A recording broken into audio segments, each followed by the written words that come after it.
Break point pictures தயாரிப்புல உருவாகிற யாதும் அரியான் படத்தோட first look poster வெளியாகிருக்கு. சுந்தர் சி இயக்கத்துல சுந்தர் சி வடிவேலு, கேத்ரின் தெரசா சேர்ந்து நடிச்ச கேங்கஸ் படம் நேத்து ரிலீஸ் ஆச்சு. படத்துக்கு நல்ல வரவேற்பு கிடைச்சிருக்கு. முதல் நாள் வசூலா தமிழ்நாட்டுல மட்டும் 1.63 கோடியும் உலக அளவுல 2.4 கோடியும் வசூல் பண்ணியிருக்கு. இது ஒரு நல்ல தொடக்கம் தான். போக போக படம் எப்படி போகுதுன்னு பார்க்கலாம். சதீஷ் கிருஷ்ணன் இயக்கத்துல கவின் ஹீரோவா நடிக்கிற கிஸ் படத்துக்கு ஜென் மார்டின் மியூசிக் போடுறாரு. இந்த படத்தோட ஃபர்ஸ்ட் சிங்கிள் ப்ரோமோ இன்னைக்கு ரிலீஸ் ஆகியிருக்கு. இந்த சாங் வர்ற 30ஆம் தேதி வெளியாகும்னு அனௌன்ஸ் பண்ணிடாங்க.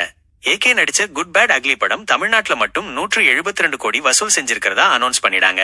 இதுக்கு முன்னாடி அதிக வசூல் பண்ணின படங்கள் லிஸ்ட்ல லியோ 232 கோடி, பொன்னியின் செல்வன் பார்ட் 1 222 கோடி, கோட் 219 கோடி, ஜெயிலர் 190 கோடி, விக்ரம் 184 கோடி முதல் 5 இடங்கள்ல இருக்கு. இப்போ அமரன் படத்தோட வசூலை பீட் பண்ணி குட் பேட் அக்லி 6வது இடத்துக்கு வந்துடுச்சு. படம் ஃபைனல் ரன்ல இந்த லிஸ்ட்ல எந்த இடத்தை பிடிக்கும்னு வெயிட் பண்ணி பார்க்கலாம். மணிரத்னம் டைரக்ஷன்ல கமல்ஹாசன், சிம்பு நடிக்கிற தக் லைஃப் படம் தியேட்டர்ல 8 வாரம் ஓடின பிறகுதான் ஓடிடிக்கு வரும்னு புதுசா தகவல் வந்திருக்கு. இப்படி நடந்தா படம் நல்லா வசூல் பண்றதுக்கு வாய்ப்பு அதிகமா இருக்கு. எஸ்டிஆர் நடிக்கிற 49வது படத்தை ராம்குமார் டைரக்ட் பண்றாரு. இந்த படத்துல சந்தானம் ரொம்ப வருஷம் கழிச்சு வேற ஒரு ஹீரோ படத்துல முக்கியமான ரோல் பண்றாரு. கயடு லோஹர் ஹீரோயினா நடிக்கிறாங்க. சாய் அபியங்கர் மியூசிக் போடுறாரு.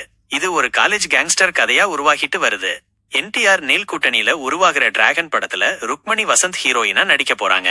ஸ்ருதிஹாசன் முக்கியமான ரோல் பண்றதா ஒரு நியூஸ் வந்திருக்கு. அல்லு அர்ஜுன் அட்லி காம்போல அடுத்ததா வரப்போற படத்துல மிருனால் தாக்கூர் ஹீரோயினா நடிக்கிறதா தகவல் வந்திருக்கு. இன்னும் 2 ஹீரோயின்ஸ நடிக்க வைக்க பேச்சுவார்த்தை போயிட்டு இருக்கு. அந்த ரோலுக்கு தீபிகா படுகோன் ஜான்வி கபூர் கிட்ட பேசிட்டு இருக்கிறதா சொல்றாங்க. சூர்யாவோட ரெட்ரோ படத்தோட தெலுங்கு ப்ரீ ரிலீஸ் ஈவெண்ட் ஹைதராபாத்ல இருக்கிற JRC கன்வென்ஷன்ல சாயங்காலம் 6 மணிக்கு நடக்க போகுது. இந்த நிகழ்ச்சியில சீஃப் கெஸ்டா விஜய் தேவரகொண்டாவை இன்வைட் பண்ணிருக்காங்க.